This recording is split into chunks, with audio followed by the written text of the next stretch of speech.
One of the worst things about moving to a new house is the state of limbo it puts you in.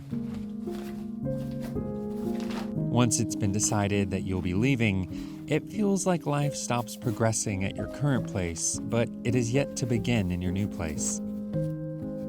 With about a month before I myself have to move, that's exactly where I find myself.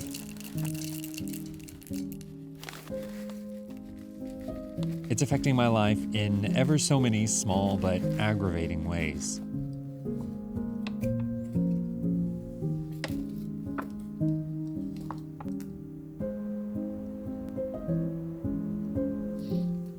I really wanted to grow more edible plants this year, but with my lease up in mid-June, I felt increasingly frustrated.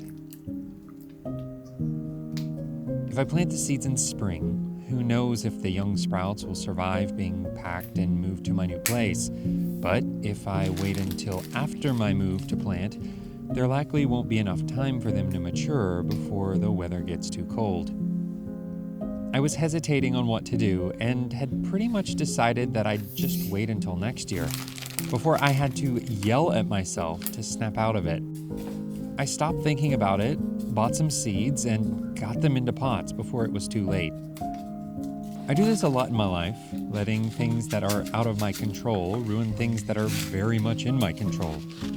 If I want to grow more plants this year, of course, moving houses in the middle of growing season is not ideal, but should that mean I give up on the endeavor altogether?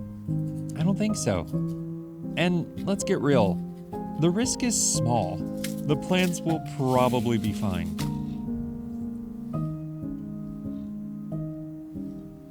In a place like Korea, where due to the nature of leases, many renters move every 2 years, letting a moving date dictate what you do with your living space can severely hamper your ability to live as you truly want to. Having to move out at some point is a reality I can't change, but just because I can't control something doesn't mean I have to let it control me. No, I'm probably not going to buy a new sofa 2 months before I move to a new place. What if it gets damaged in transit or doesn't fit my new place? Those are risks you do want to minimize. But what do I have to lose with a pot of lettuce? The plants will most likely be fine, but even if the plants don't survive my impending move, I'll only be out the minimal amount of time and money I had invested into the enterprise. Why agonize over the potential loss of something that I probably wouldn't think about again in a day's time? If I'm being honest, all of this planting was done in a fit of frustration, so I didn't spend a lot of time researching how I need to properly plant the seeds. But I'm less worried about whether the vegetables will grow or not, and more concerned about how something like a moving date was keeping me from doing something that I really wanted to do.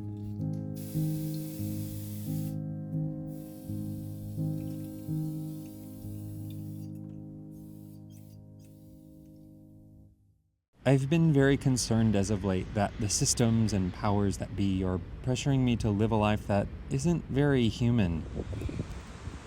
I often feel like a cog in a machine, and that I have very little autonomy in how I can live my life.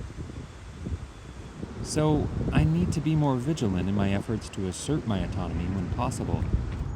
I know it's a little bit melodramatic to feel this way about a pot of dirt and a couple of seeds. But in a world where so much is out of my control, remembering there are small parts of my life that I can influence and control the outcome of helps me keep my sanity.